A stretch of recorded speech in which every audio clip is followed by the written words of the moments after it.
vocês como transformar essa slime em uma butter slime maravilhosa, gente. Ó, essa daqui foi que eu fiz com a massa de modelar da abelhinha normal, mas não deu certo. Não é a soft, é a normal. Dá certo, sim. Todo mundo fala que não dá certo. E eu fiz e deu super certo. Essa daqui, gente, ainda eu misturei com a metade dessa. Mas só que só dá certo se você amolecer a massinha. Deixar ela mais molinha, entendeu? Colocando o quê? Hidratante, essas coisas.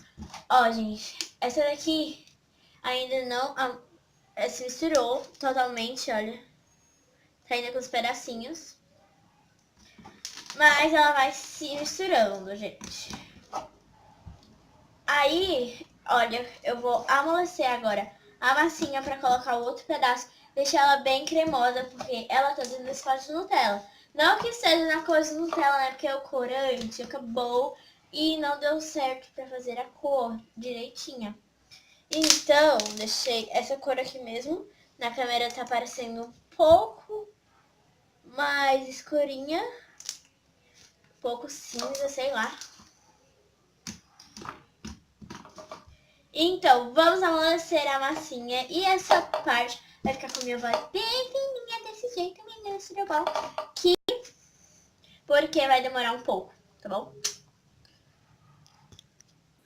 Então, gente, ó, tá bem aqui, ó, coloquei um pouquinho de hidratante, vocês não viram. E agora eu vou misturar bastante, até ela ficar bem molinha, bem bonitinha. E tem que misturar logo na massinha, porque depois, aí vai ficar mole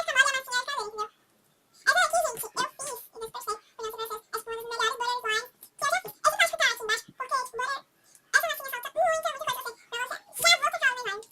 Eu acho que eu coloquei muita massinha pra tacar slime, gente. Sério, eu acho que vai dar ruim. Vai dar. Então, ó, tentando com antecedência, porque essa slime aqui, não vai dar certo. Pelo menos é o que eu acho, gente.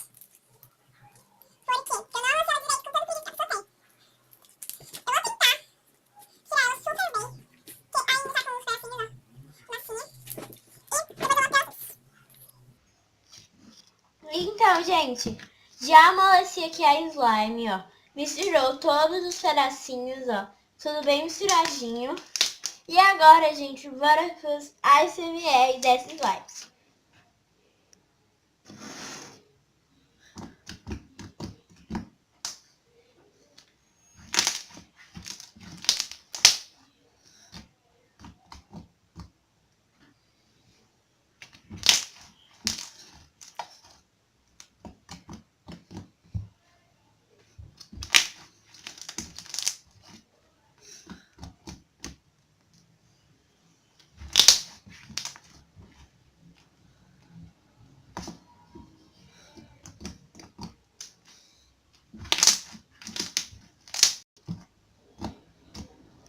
Então, gente, foi esse o vídeo. Espero que vocês tenham gostado. Se gostaram, deixe seu like. Canal, beijinho. Tchau!